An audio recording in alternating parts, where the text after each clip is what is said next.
দেখতে দেখতেই রমজানের শেষ মুহূর্তে আমরা চলে আসছি।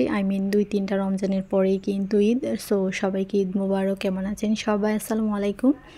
আজকে হচ্ছে বড় একটা পাতিল নিয়ে নিয়েছি, আর পাতিলে হচ্ছে এটা ভর্তি করে আজকে পায়েস রান্না করা হবে। আর এত পায়েস রান্না করার কারণটাও আমি আপনাদের সাথে শেয়ার করব। সো এখানে হচ্ছে পায়েসে হচ্ছে আমরা প্যাকেটের যে দুধটা এটা দিয়ে দিচ্ছি, তারপর হচ্ছে গরুর দুধও ছিল। 8 থেকে 10 লিটার দুধ দিয়ে আজকে পায়েসটা রান্না করা হবে একদম বড় পাতিলে করে। আমরা হচ্ছে 40-50 জন আর কি ছোটো বাচ্চাদেরকে আজকে ইফতার করাবো। আর ইফতারের মেইন ডিশটাই ছিল পায়েস।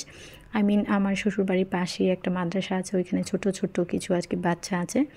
তো ওদের ডিমান্ড ছিল ওরা হচ্ছে পায়েস অথবা সেমাই জাতীয় কিছু দিয়ে ইফতার করবে। প্রত্যেক দিন তো তারা ভাজা পুরি দিয়ে ইফতার করে, আর সেই জন্য আমরা ভাবলাম হচ্ছে পায়েসটা করি।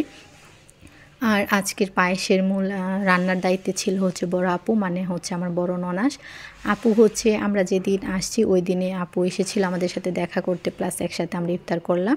আর যেহেতু পরের দিনে আমরা পায়েস রান্না করব, সেজন্য হচ্ছে আপুকে আমরা জোর করে রেখে দিয়েছি। আপু মাশাআল্লাহ এগুলা মানে কাজে, অনেকজনের রান্নাবান্নার কাজে আপু খুবই এক্সপার্ট। আর আমি হচ্ছে আপুর সাথে আজকে হেল্প করছিলাম।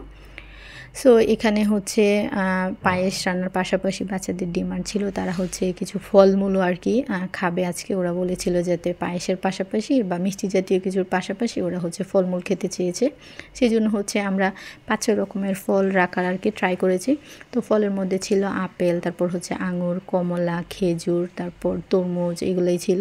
যেহেতু ছোট বাচ্চারা খেতে চেয়েছে আসলে এভাবেই কিন্তু একটু ছোট বাচ্চাদেরকে বা যে কাউকে আর কি ইফতার করাতে কিন্তু আলহামদুলিল্লাহ অনেক ভালো লাগে, একটা শান্তি শান্তি কাজ করে। সো আমরা কিন্তু বেশ কয়েকটা ইফতারি পরিবারের সাথে করতে পেরেছি আলহামদুলিল্লাহ।